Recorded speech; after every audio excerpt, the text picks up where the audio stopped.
Continuando o nosso estudo pelos artigos do Código de Processo Civil. Artigo 626.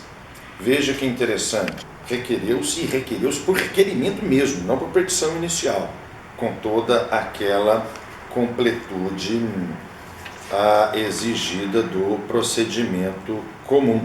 O juiz tomou conhecimento do falecimento, deu o despacho de abertura do inventário para posterior partilha. Nomeou o inventariante. Determinou a esse inventariante que fizesse as primeiras declarações. Feitas as primeiras declarações, 626. Citação de todos para terem acesso às primeiras declarações. A partir daqui que vem a questão de impugnar quem é o inventariante, de dizer se ele faltou ou não com a sua observância relativamente a indicar todos os herdeiros, todos os bens. Tudo concluídas essas citações, tem uns preciosismos, uns exageros, né? Das primeiras declarações, parágrafo 2º, extrair-se-ão tantas cópias quantas forem necessárias, tantas quantas forem as partes. É meio óbvio, né? Se eu vou fazer 10 citações, eu tiro 5 cópias. Muito estranho isso. 627. 15 dias para manifestar. 15 dias para manifestar. Que manifestações são essas? Arguir erros, omissões, arguir uma sonegação de bens pelo inciso 1º. Sonegar é isso mesmo, a expressão sonegação é esconder. Quando nós sonegamos impostos, nós escondemos rendas. Então, quando eu alego a sonegação relativamente ao agir do inventariante, eu faço o alerta. Entretanto, ele pode retificar, não há problema nenhum. Agora, se ele dizer não há mais bens a serem inventariados, a partir daí, como nós já vimos pelo 621, inicia-se em apartado o procedimento de sonegados. Reclamar contra a nomeação do inventariante, contestar a qualidade de quem foi incluído como herdeiro e vice-versa, alegar a omissão de inclusão de herdeiro. Qualquer dessas questões aqui que forem admitidas, manda-se retificar as declarações. Não há problemática nenhuma. Ressaltando que, novamente, o Código diz isso.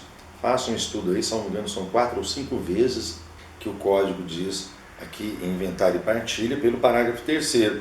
Verificando que a disputa da qualidade de herdeiro depende de prova mais complexa, geralmente a prova do DNA, o juiz remeterá a parte às vias ordinárias e sobrestará até o julgamento da ação a entrega do quinhão da partilha no que couber ao herdeiro admitido.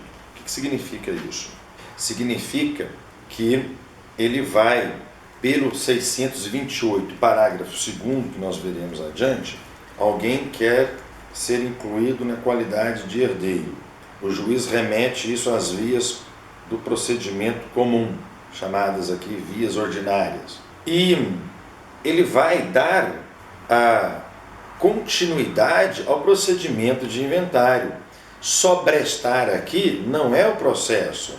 Sobrestar a entrega do quinhão. Então, ele vai continuar o procedimento de inventário. Pelo parágrafo 2º do 628, o que ele vai fazer?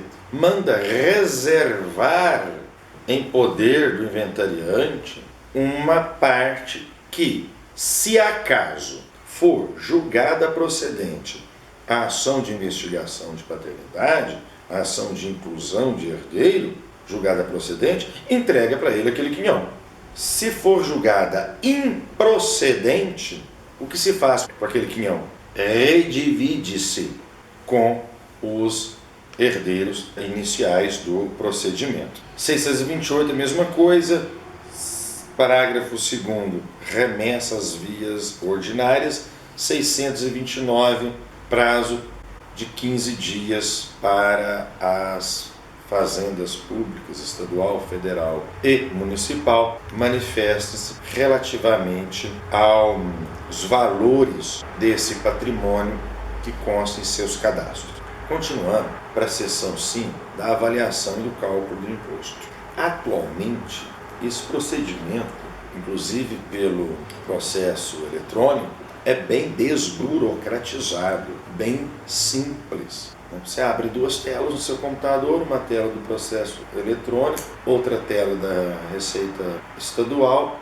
Na Receita Estadual faz o lançamento do patrimônio, dê seu valor, aguarda a avaliação pela Receita Estadual, ela calcula o imposto, você paga a guia e manda o comprovante para o processo judicial eletrônico. É tranquilo. A questão é que o 630 da seção 5 da avaliação e do cálculo do imposto trata de questões mais complexas. O 630 o juiz manda, ele indica um perito para avaliar esse patrimônio. O 631, o rito dessa avaliação. O 631 faz menção ao 872, 873, logo ali na frente, do procedimento de execução, quando se penhora e vai o perito avaliar aquele bem penhorado. O rito é o mesmo lá do procedimento que a gente encontra nessa fração do procedimento de execução. O 632 também nós o verificamos lá no procedimento de execução, com marcas contíguas, dispensa carta precatória, né? Se for de conhecimento dos peritos também. 633, sendo as partes capazes, não necessita de avaliação se a fazenda pública for intimada e concordar expressamente. Intimação pessoal da fazenda, ok? 634, se todo mundo for de acordo com a declaração dos bens pela fazenda pública, a avaliação só por outro patrimônio mais complexo. É o que eu já disse aqui, parece que quando se escreveu isso aqui pensou apenas nos imóveis. Como que haveremos de avaliar patrimônio material, avaliar as aeronaves, as embarcações, as armas de fogo, os quadros, as obras de arte? Isso gera um complicador. Ninguém tem um Picasso para ser vendido, comercializado numa banca qualquer. Entregue o laudo pelo 635, 15 dias para a verificação. Aceita o laudo, resolve-se as impugnações todas. 637, 15 dias para todo mundo verificar as últimas declarações. Aqui surge a expressão últimas declarações. Que últimas declarações são essas? É o documento apresentado pelo inventariante, agora sim, num caráter muito mais cerimonioso que aquelas singelas primeiras declarações, agora já com uma avaliação ou judicial, ou pela fazenda pública, ou de concordância entre os herdeiros e a fazenda pública, e essas avaliações todas no extenso e possível contraditório, dentro dos próprios autos de inventário, se a prova for exclusivamente documental, caso contrário, o artigo 621 remessa às vias comuns ou ordinárias. A admissão de herdeiros também já foi resolvida, ou aquele herdeiro que o inventariante esqueceu foi acrescentado, ou aquele que foi rejeitado já foi remetido às vias ordinárias e o quinhão dele está em apartado. Aquele patrimônio que se discute a inclusão ou não para título de inclusão de sonegados, se o inventariante endureceu dizendo que não deve acrescentar, isso já foi remetido às vias comuns ou ordinárias. Isso tudo declarado nas últimas declarações, para que dela as partes tenham prazo comum de 15 dias com procedimento do cálculo do imposto. Feito o cálculo, 5 dias para todo mundo manifestar-se, para a fazenda manifestar-se, e o juiz julga esse imposto. Julga-se, parece julgar por sentença, né? Não. Mero despacho mesmo, ok? 639. temos que recorrer ao artigo 2002 do Código Civil, ou seja, aquelas doações recebidas pelos herdeiros enquanto em vida de cujos devem ser levadas ao espólio para a formação da chamada legítima, ou seja, aquela parte que pode ser disposta pelo de cujos enquanto em vida, e aquela parte que deverá ser inventariada. Esse Instituto da Colação, artigo 2002 até o 2012, no Código Civil. Artigo 642, já estamos a largos passos dentro do procedimento de inventário. Nós não estamos fazendo partilha ainda. Dentro do procedimento de inventário, iniciando agora o encerramento do inventário. Artigo 642. Antes da partilha, eu gosto que grife, que sublinhe essa parte, antes da partilha, ou seja, ainda estou falando de inventário, os credores do espólio requererão ao juiz do inventário o pagamento das suas dívidas vencidas e exigíveis. E as vincendas devem ser levadas e declaradas também.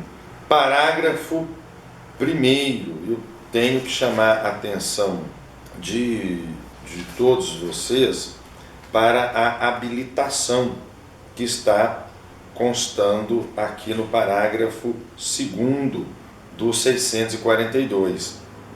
Concordando as partes com o pedido, ao declarar habilitado o credor, mandará que se faça separação do dinheiro, sua falta, bem suficiente. Essa petição de habilitação é um procedimento que nós encontramos aqui no Código de Processo Civil, no artigo 687, a habilitação como procedimento especial, a ser feita em petição apartada e distribuída por dependência. É um procedimento autônomo. Uma petição inicial, e vejam que a palavra, no parágrafo 1º, diz: a petição, acompanhada da prova literal da dívida, será distribuída por dependência e atuada em apenso. Ao procedimento de inventário, separa-se bens para pagamento dessas dívidas. Esse procedimento pode ser extenso. Esse procedimento de habilitação pode demandar todo e qualquer tipo de prova, todo e qualquer tipo de demanda para que seja composta a liquidez, a exigibilidade do título e o vencimento. Por fim e ao cabo, 644 me informa que o seguinte: a dívida não vencida também deve ser declarada junto ao procedimento de inventário. Ora, o que acontece? Encerrada o julgamento das dívidas, procede-se o pagamento, faça-se o pagamento. E olha que importante, eu liquidei dentro do inventário o passivo, porque a partilha, nós agora já estamos margeando a partilha, é um procedimento que dá entre os herdeiros e legatários no caso de testamento. Pois bem, no inventário eu pago as dívidas. Dívida não é partilhada, é obrigação que deve ser cumprida. Pagou-se as dívidas no rito dos 642, 646, o que sobra? Aquilo que pode ser partilhado. Pois bem, então, até agora, com o pagamento das dívidas, lá no procedimento de inventário, restou-nos aqueles bens passíveis de serem divididos, de se fazer a outorga a cada um dos herdeiros de uma parte do espólio. Inicia-se a partilha. Inicia-se a partilha, ou seja, cumprido o disposto do 642, que é o pagamento, o cálculo do imposto, o pagamento das dívidas, os herdeiros formulam os seus pedidos de quinhão. Que documento é esse? Um documento elaborado por cada um dos herdeiros, verificando o patrimônio. E cada um pede para si aquilo que entende plausível. É o quinhão. Esse quinhão, essa parcela, essa fração que ele acha que lhe cabe. Eu costumo dizer, e é bem verdade, que em direito 2 mais 2 não é 4. E vem a prova agora. Uma fazenda a ser dividida, ela tem 10 hectares. Ela deve ser dividida entre 5 herdeiros. É o que sobrou do inventário. Tinha um apartamento, mas foi vendido para pagar a dívida. Tinha dinheiro, foi gasto para preservação dos bens do espólio no inventário. E para partilha, nesse segundo momento, sobrou uma fazenda de 10 hectares para ser dividida por 5 herdeiros. Qualquer matemático me diria, ou qualquer criança que goste de 10 doces, mas tenha mais 4 coleguinhas, vai dizer que 10 dividido por 5 é 2, mas não necessariamente em direito. Aqui, quando um desses 5 herdeiros for requerer o seu quinhão, 10 dividido por 5 pode ser 3, 3,5, 4, depende. Por quê? Eu devo observar a qualidade das terras. Ora, quem pegar terra muito cascalhenta, aquele cerrado mais ruim, ou que tiver incluso ali uma área de preservação permanente, ele vai ter direito a mais terras. Aquele que pegar a sede da fazenda, com casa grande, com piscina, sauna, curral e tudo mais, vai ter uma terra menor. Então, o pedido de quinhão formulado dessa forma. E disso, claro, nós vamos ver a vista para debater esse pedido de quinhão para que o juiz o julgue depois. Parágrafo único, muito importante. O juiz poderá, em decisão fundamentada, deferir antecipadamente a qualquer dos herdeiros o exercício dos direitos de usar, fruir. Muito bem. Antecipadamente. Alguém, certa feita, me disse que esse antecipadamente é tutela antecipada, porque o juiz vai antecipar os efeitos de uma decisão que vai outorgar a cada um dos herdeiros determinado patrimônio. E antecipadamente aqui, de fato, o juiz já coloca um herdeiro ou outro no uso, gozo e fruição de determinado quinhão que ele pediu de acordo com a cabeça, o caput do artigo. Então isso é antecipação da tutela. Não é. Pode ser feito esse pedido para que o juiz antecipe a fruição daquele quinhão, mas não é antecipação de tutela. Vejamos bem os requisitos da antecipação de tutela: verossimilhança das alegações, direito de receio de perecimento do direito, o fumbonius, o periculo mori, etc. Aqui não tem nada disso. Tem nele, na qualidade de herdeiro, e uma certeza, uma aparente certeza de que será ele o que finalmente será tocado aquele quinhão. Então, esses são os requisitos para essa antecipação do que vai ser julgado à frente, mas não necessariamente antecipação de tutela. Lá nas tutelas de urgência, as tutelas provisórias. Não se trata de tutela provisória de caráter antecedente, não, por favor. O 648 é uma regra muito interessante, dá uma tese isso daqui, onde não é propriamente uma disposição legal, processual, é muito mais um preceito de moral. Ora, pedir a prevenção de litígios futuros como regra da partilha, a máxima comodidade dos coherdeiros como regra da partilha, ora, isso é agir natural do ser humano. Nós devemos agir a evitar litígios futuros. Nós devemos estar com os nossos semelhantes, sejam eles herdeiros, coherdeiros, seja o que for, de modo cômodo nas sociedades, nas comunhões.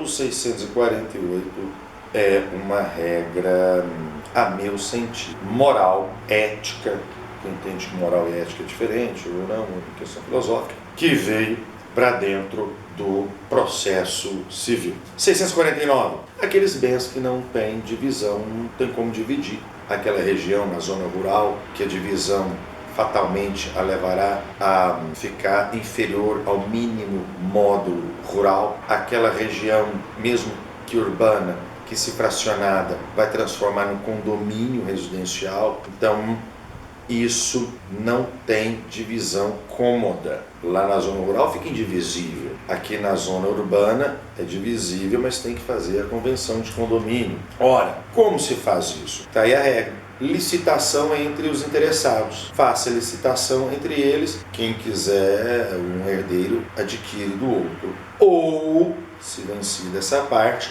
vendidos judicialmente, valor apurado, dividido. Artigo 650, muito importante. Esse simples artigo substituiu um procedimento especial do Código de Processo Civil de 73, chamado da posse em nome de nascituro. O que vem a ser isso? Aquela situação aonde o inventário foi feito, a partilha está sendo procedida e tem alguém, um feto.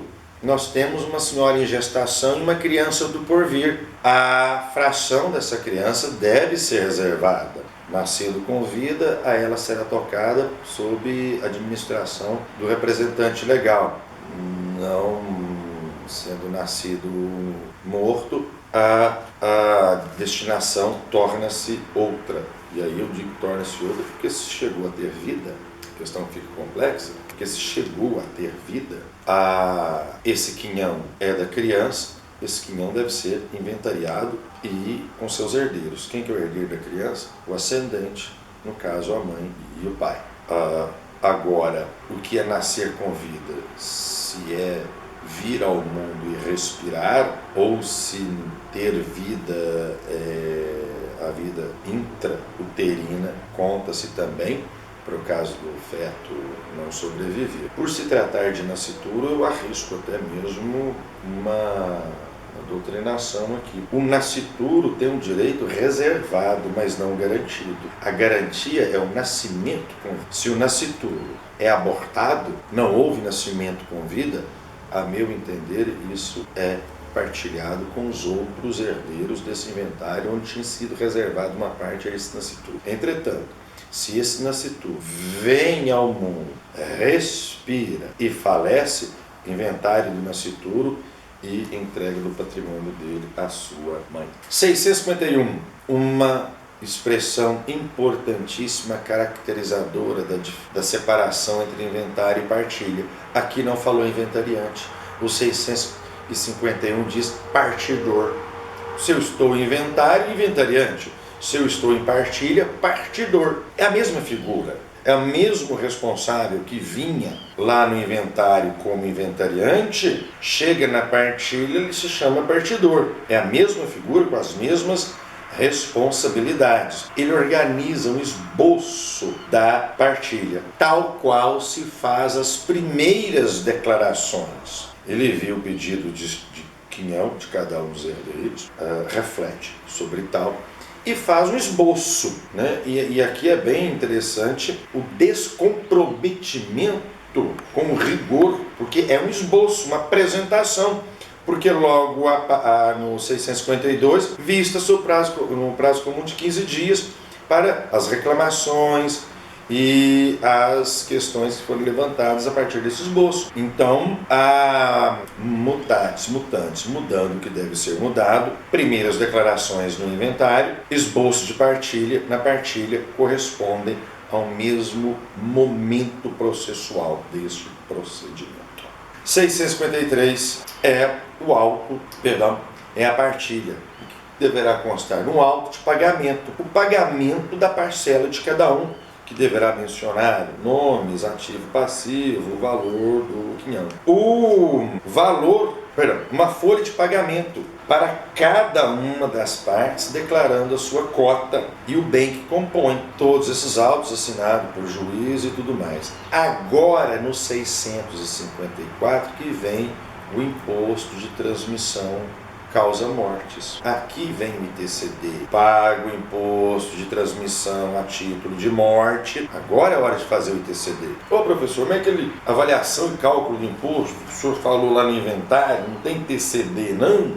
Não. Quando nós estávamos no inventário, falávamos de avaliação e cálculo do imposto, nós falávamos de toda aquela gama de ônus sobre o espólio. Agora, o cálculo, transmissão causa mortes, o que o código, nós extraímos aqui do código, porque eu já tenho as folhas de pagamento de cada herdeiro paga o ITCD à sua proporção, alguns até pagando mais que os outros, porque de repente um herdeiro recebe uma fração maior que o outro, nada impede, por consensual, um herdeiro recebe 10, o outro recebe 12, há uma fórmula de calcular o que o herdeiro vai pagar nesses dois que excedeu ao que seria o comum. O juiz julgará por sentença a partir. Que sentença é essa? Declaratória. Uma sentença que declara o que já havia ocorrido lá no passado, a sustentar a minha tese de propriedade ficta.